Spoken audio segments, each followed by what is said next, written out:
Ladies and gentlemen, welcome back to our coverage of The Long Walk.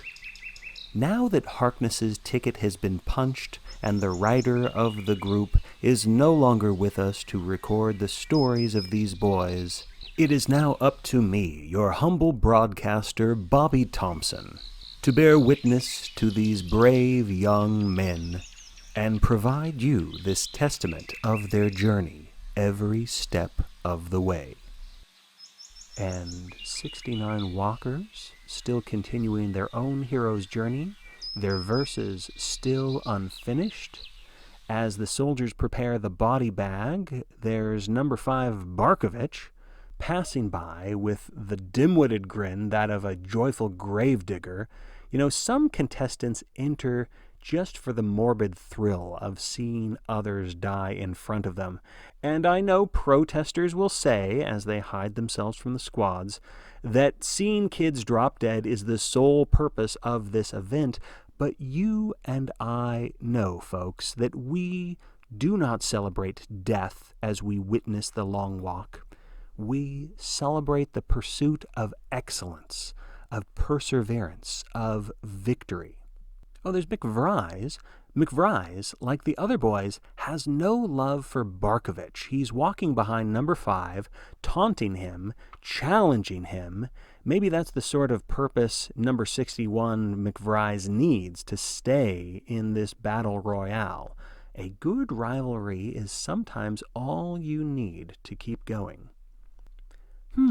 This is interesting. I'm studying Edwin Scram, number 85, Mr. Odds-on favorite, and it looks like he has a runny nose. He keeps wiping at it. Maybe it's just allergies or maybe a cold. Either way, it seems to be a chink in his armor and potentially good news for his competition. Still a ways until breakfast, and some of the boys are staving off hunger by swapping stories. Experts say that camaraderie, at least early on in the walk, increases one's chances and wards off despair. In Olson's case, we can see how they're right. He is just shambling along, looking lonesome and haggard, but Stebbins seems to be the exception to this rule. That young man has barely broken a sweat so far. Number 2, Abraham, stands out among the group of friends that are chatting. I think it's safe to say that this group is probably friends at this point. Abraham's height and bright red hair make him easy to spot, and the spectators love waving at him, perhaps because he has a gentle sort of smile as he walks among the crowd.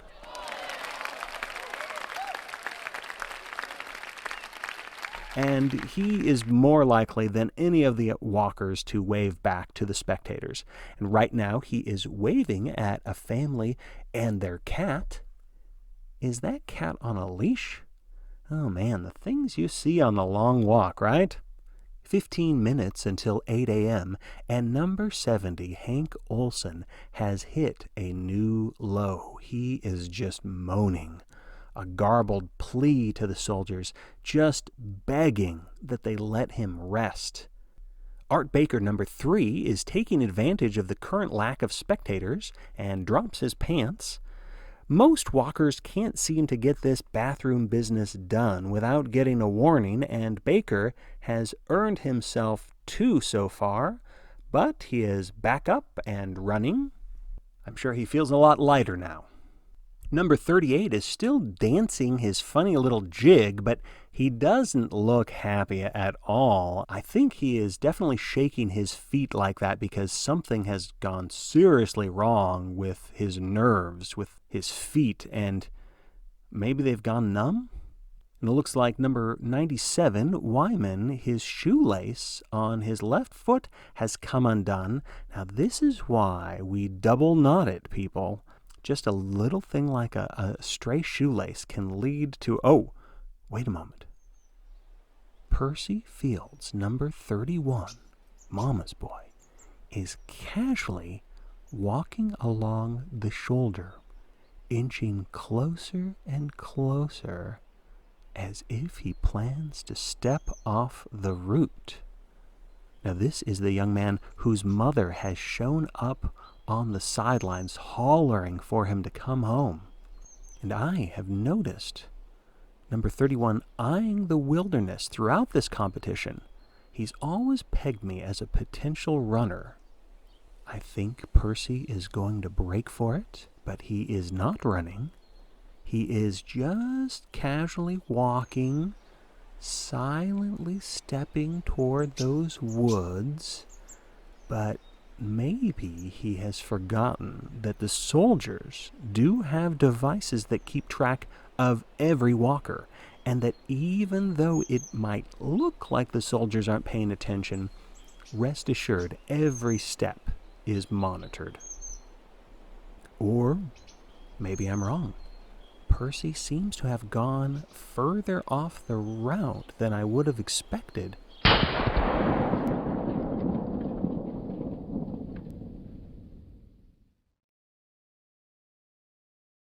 Oh, Percy, what will your mother say now? Number 31 is standing there in disbelief as blood begins to blossom, a shot to the chest. The soldiers wait to see if another bullet is required, and it is not. The boy falls. Percy's ticket is punched. No warnings required, of course, because that's what happens when you attempt to escape the long walk. McVries seems to be chuckling at this, more signs of his erratic behavior, and his laughter is angering the usually upbeat Abraham. And Olson just returns to his blubbering ways.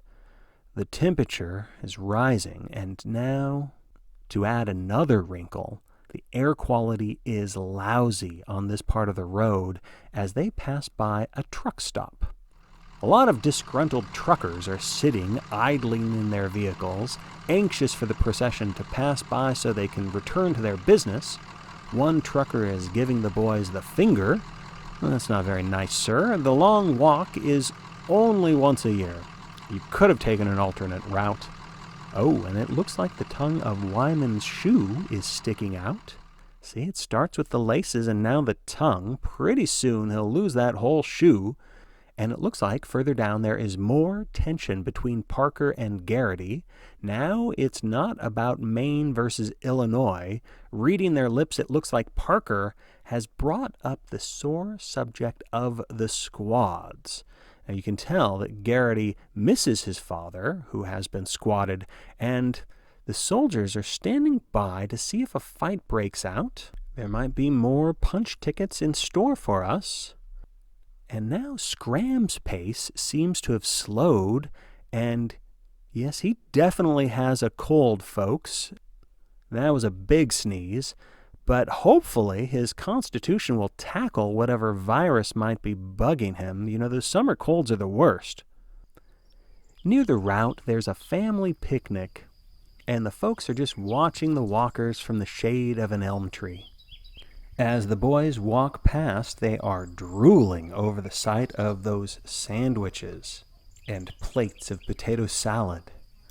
Number 38, Foster, is now beginning to moan even louder than Olson. Every footstep is agony for him, and I spy another walker struggling along. Number 1, Mr. Aronson's limp has earned him a second warning. This is the short farm boy from America's Breadbasket, and by the size of his waistline, it seems like he needs to cut down on the bread. But perhaps food motivation is a good thing, because Aronson and the others are trudging their way to the 9 o'clock hour. But perhaps not all of them are going to make it.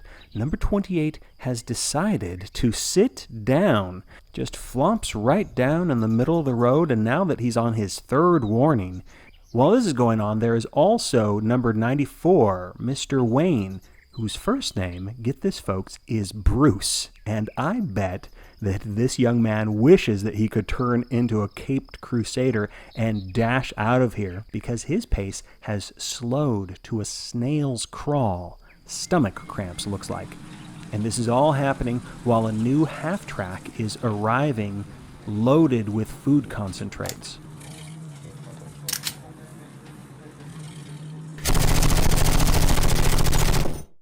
There goes number 28. And preparations are now being made to hand out the rations. This will serve as breakfast, lunch, and dinner in a sense, because the walkers will not receive any more food for another 24 hours. And hopefully these walkers know not to rush the soldiers for food. Any walker that gets too aggressive, they get a punch ticket.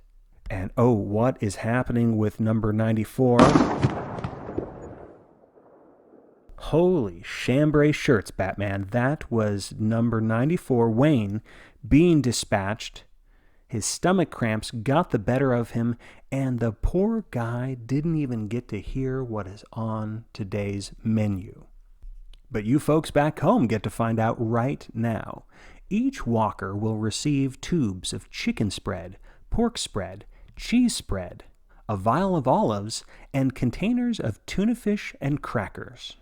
Now a multitude of soldiers are lining up further down the road, and we are seconds away from reaching the 24-hour mark. And ladies and gentlemen, it is now 9 a.m.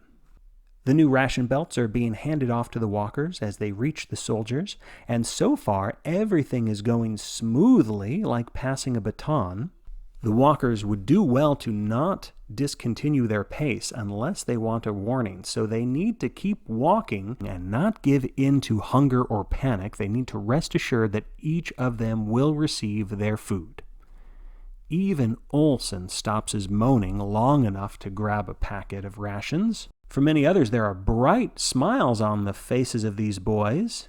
Oh, but number 34 has dropped his packet, and number 35 is snatching it off the pavement. And now the two boys are now attacking each other, rolling on the ground. That's a violation warning. And they are, it's just, you can't have that.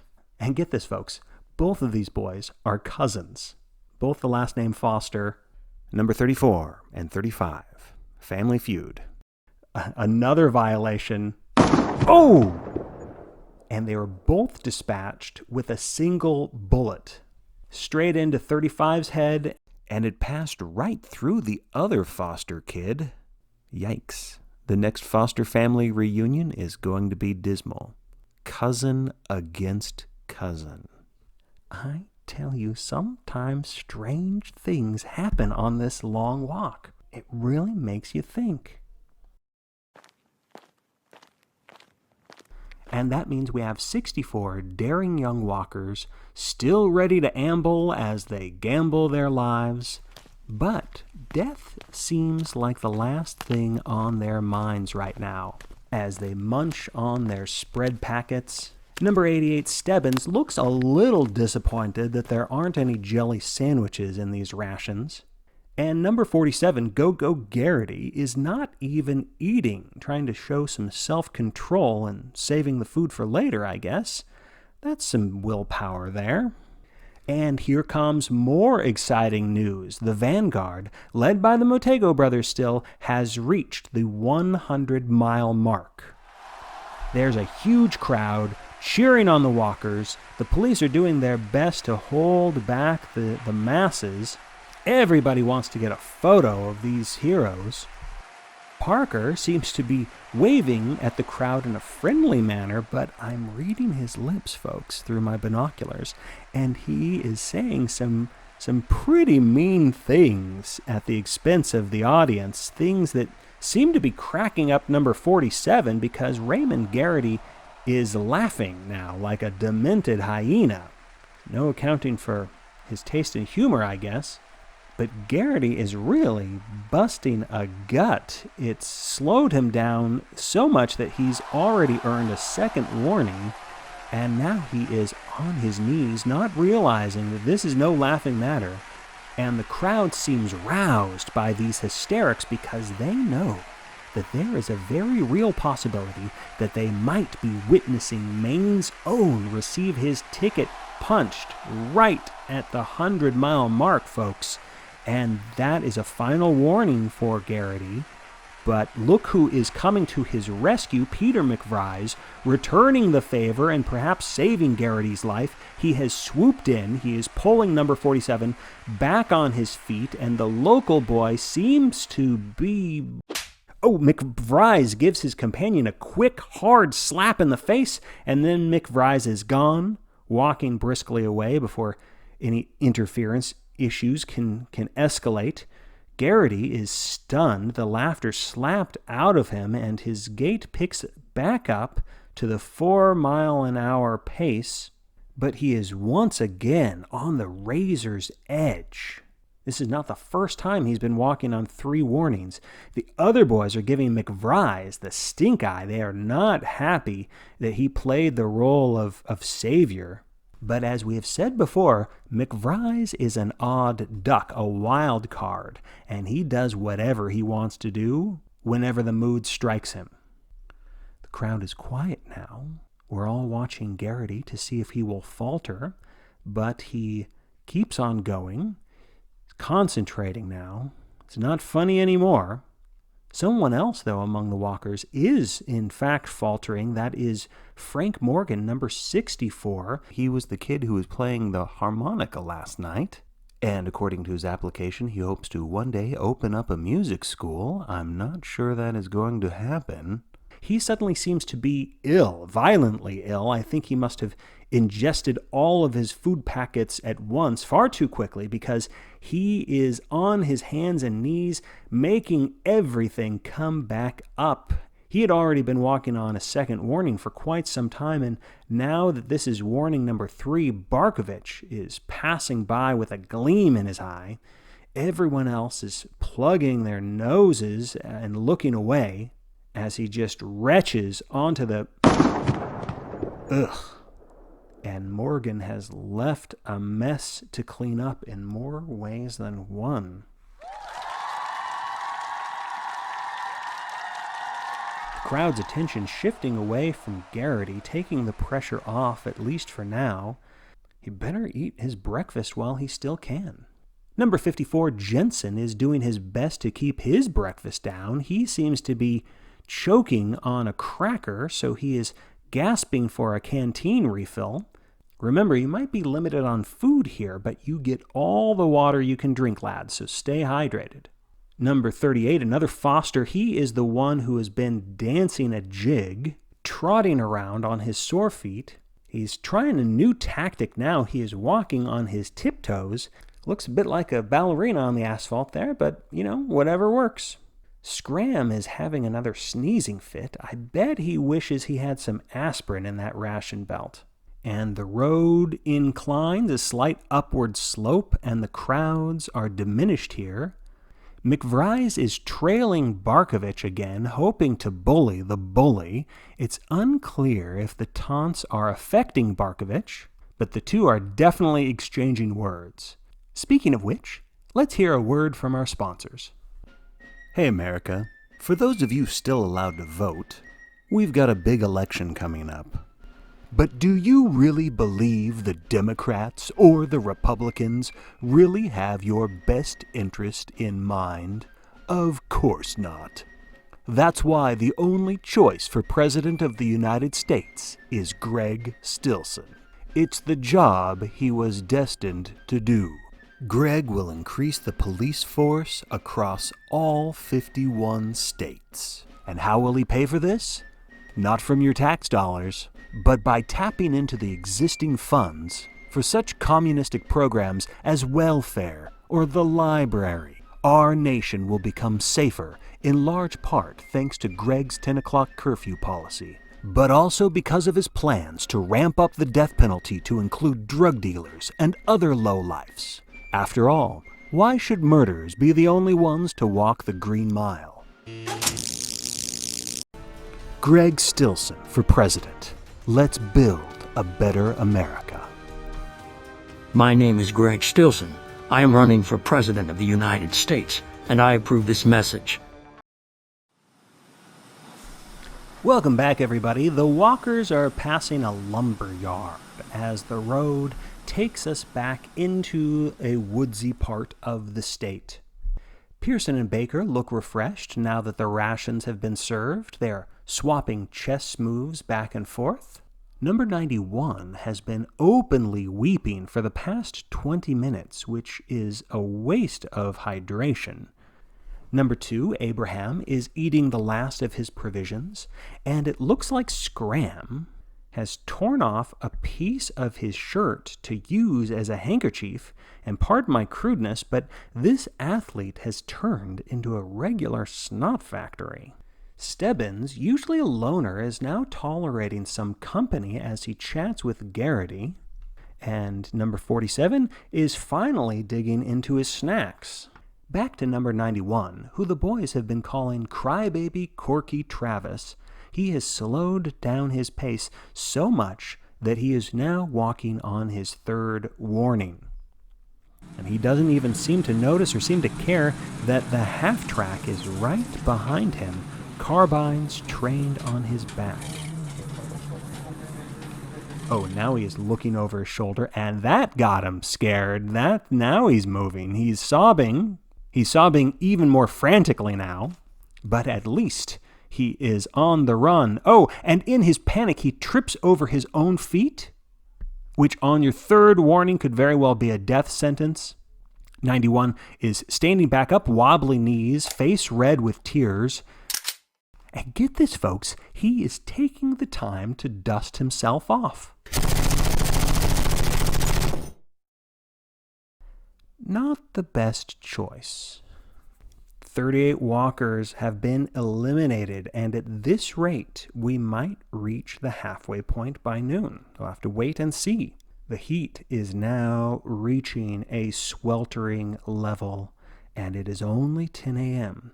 The soldiers have the right idea as they prop up umbrellas over the half-track.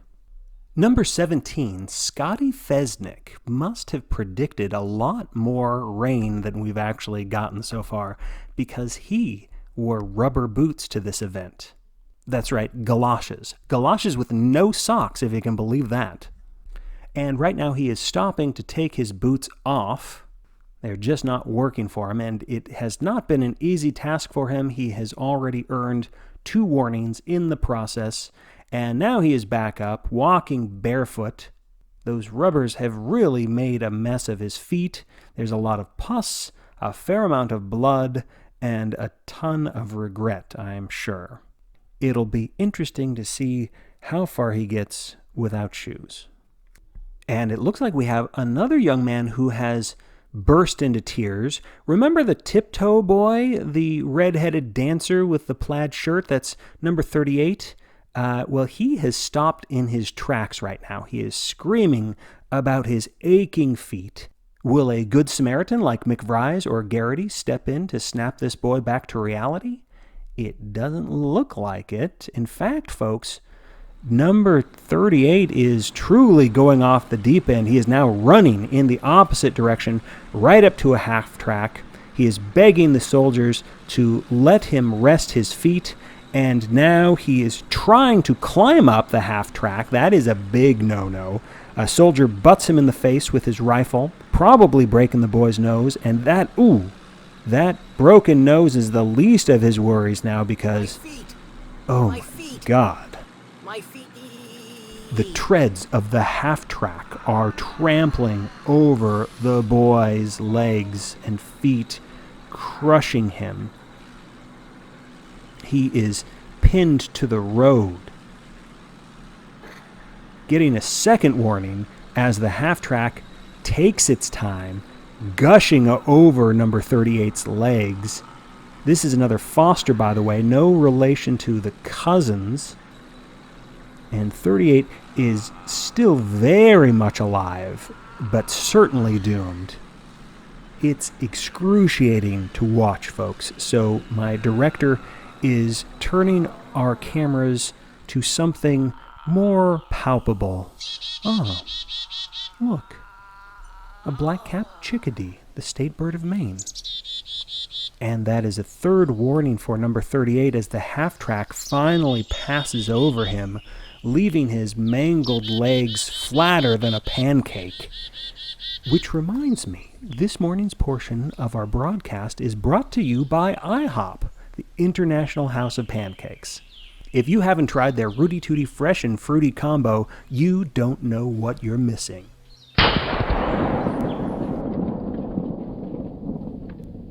And number 38 is Out of His Misery. This long walk is a bit messier than in previous years, isn't it? It makes me wonder what else might be in store for us.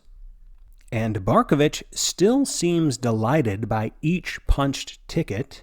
As you can probably tell from my broadcast with you, I am not a fan of number 5, but I do wish that we could uncover more of his background.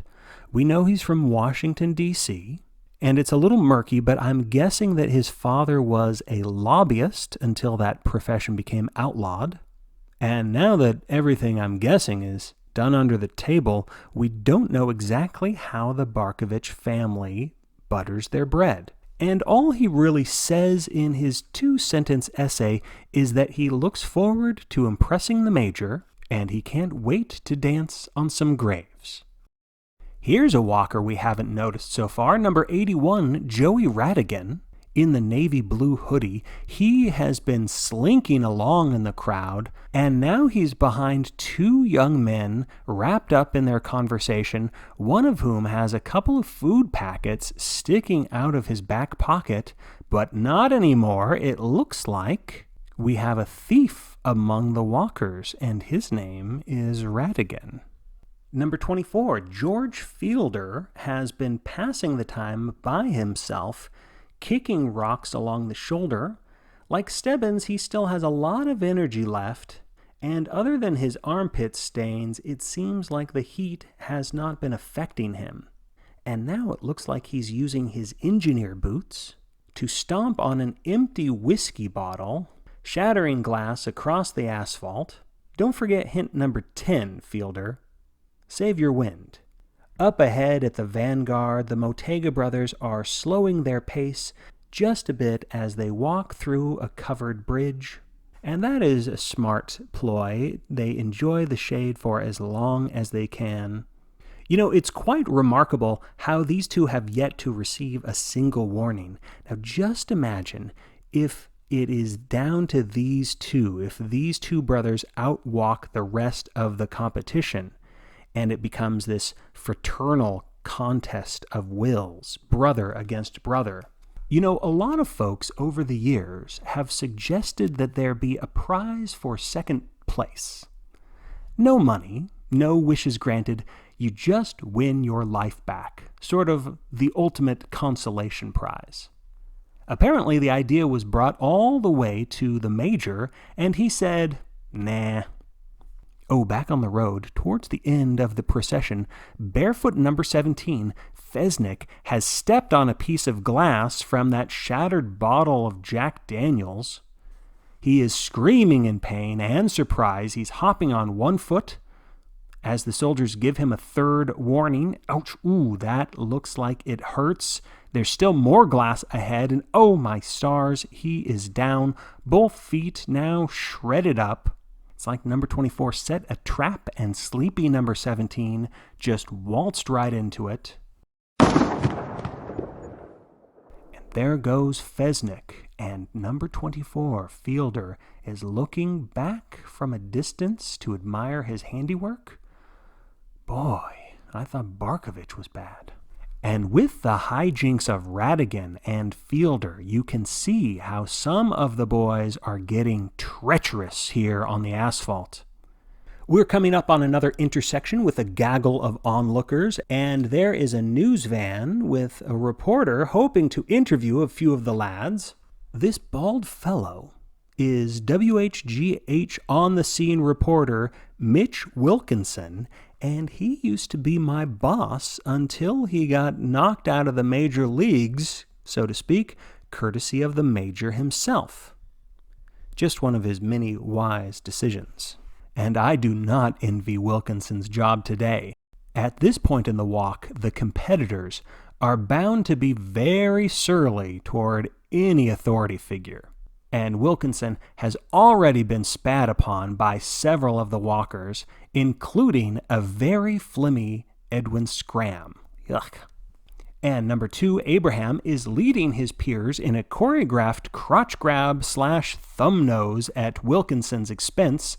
And poor old Wilkinson, he doesn't know how to respond to that. My old boss, just standing there like an idiot. It's like I won the ultimate prize and I didn't even have to compete in the long walk. It is now 5 minutes until high noon, and for about an hour and a half there have been no tickets punched. The competitors have plodded along in the heat, most of them not talking, just mindlessly following the painted line stretched across the highway. But as tedious as these last 90 minutes have been, everything seems to be coming to a boil. For example, poor Hank Olson has been perspiring so much, I think that he has run out of sweat, and his skin is now just dry, burnt, and crusty, and yet he keeps walking, folks.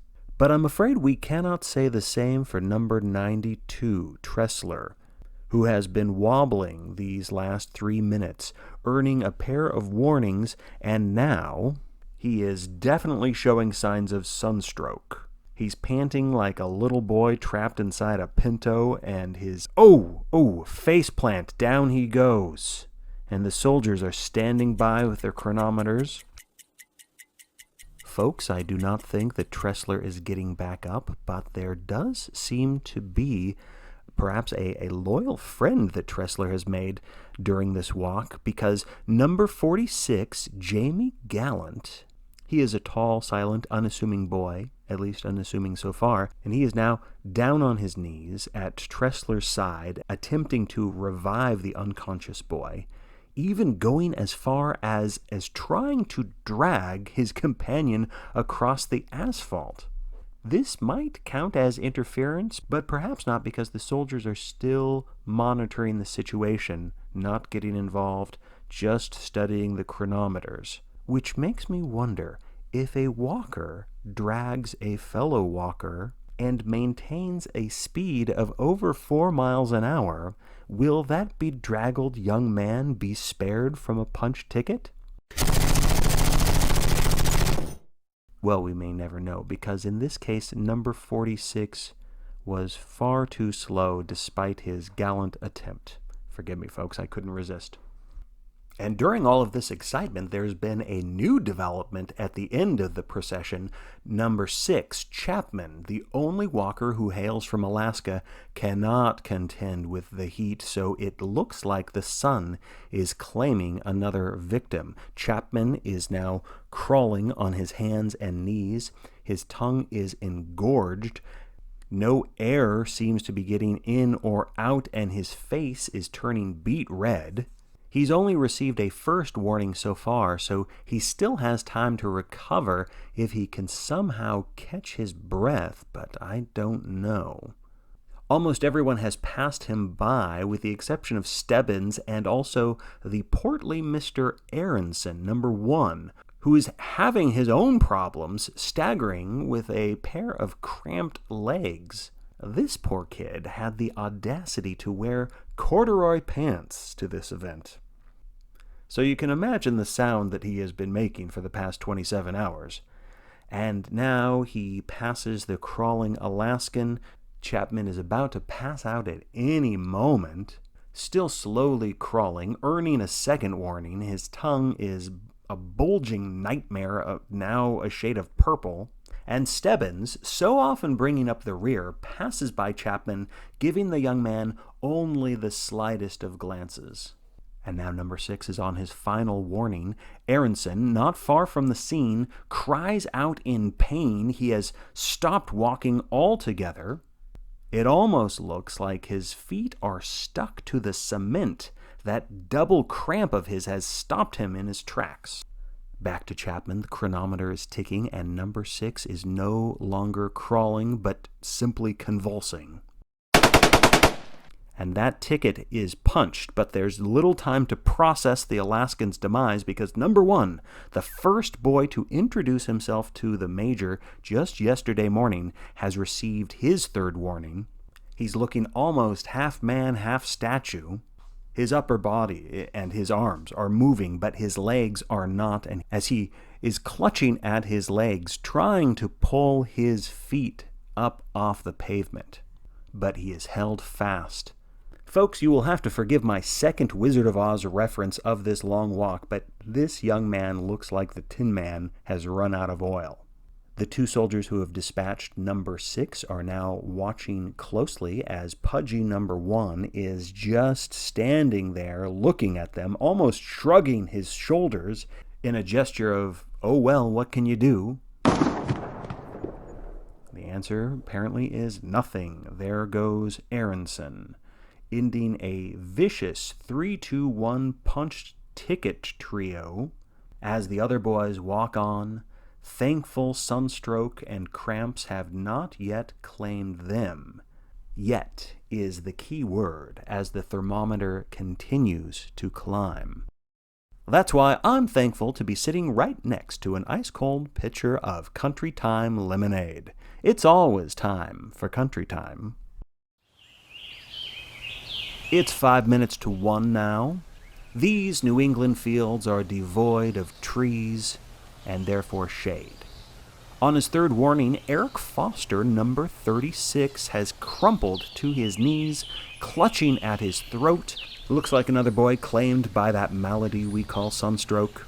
He is crumpling down right on the yellow line, and the now familiar twitching begins. Nearby on the sidelines, a group of high school boys are watching the spectacle, and in my experience, a group of boys this age would be laughing and cheering, but instead these young men have stunned expressions, as though they are beholding something they did not expect to see. Sometimes teenagers come to these sidelines for inspiration to see if they want to consider applying for next year's long walk.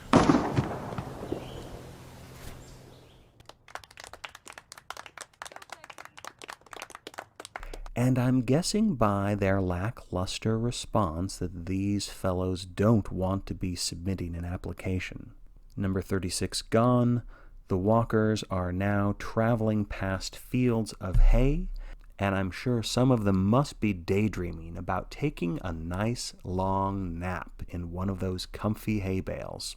Number 32, Rick Fields, another member of the F Troop, has fallen well behind the pace, receiving a final warning as he limps along. It might just be as simple as a pebble in his shoe, but it could be the death of him. But the real shocker on the asphalt is the unappetizing sight of that runny nose of odds-on favorite Edwin Scram, number 85. We don't know if he has caught a cold or the flu or if it's just seasonal allergies. Oops, pardon me, that was number 32 getting his ticket punched. R.I.P. Mr. Fields. Anyway, Scram's medical issues are clearly affecting his performance, and the heat is only making things worse for him. He doesn't have any warnings, but he looks awful. Not Hank Olson awful, of course, but Scram is not the same would-be champion that we were observing yesterday. And the road is now leading us into a slightly wooded area, which means a bit more shade. Normally when we get into the woods, the spectators dwindle, but that doesn't seem to be the case here. Things seem to have calmed down on the pavement, so let's try to get to know some of these other contestants. You know, every year I always hope to touch upon the backstory of each and every walker, but then, as you know, folks, things happen. Anyway, I don't believe we've talked about number 13, Roger Finham. He's interested in Native American archaeology, and if he wins, he plans to... Oh, there is a commotion on the sidelines. Oh, dear, it is Percy's mother, Mrs. Fields, not to be confused with our sponsor, ladies and gentlemen. She is screaming and thrashing about, demanding to know the whereabouts of her son, Percy. Either no one has told her the news, or she just hasn't been able to come to terms with reality. 3 police officers are trying to get her under control, but she is not having it. She scratched one of them right in the face. She is not happy, folks. And it makes me wonder if the late, great mama's boy Percy ever bothered to tell his mother about the application in the first place. Maybe he forged his parents' signatures. We may never know. But rest assured, Mrs. Fields will have her boy returned to her. The soldiers will see clear to that, and every coffin is courtesy of the Major. Well, here's a sight to cheer things up. We are now passing by a school playground with children cheering the walkers onward, and more than a few of them hold signs that say, "Go, go, Garraty."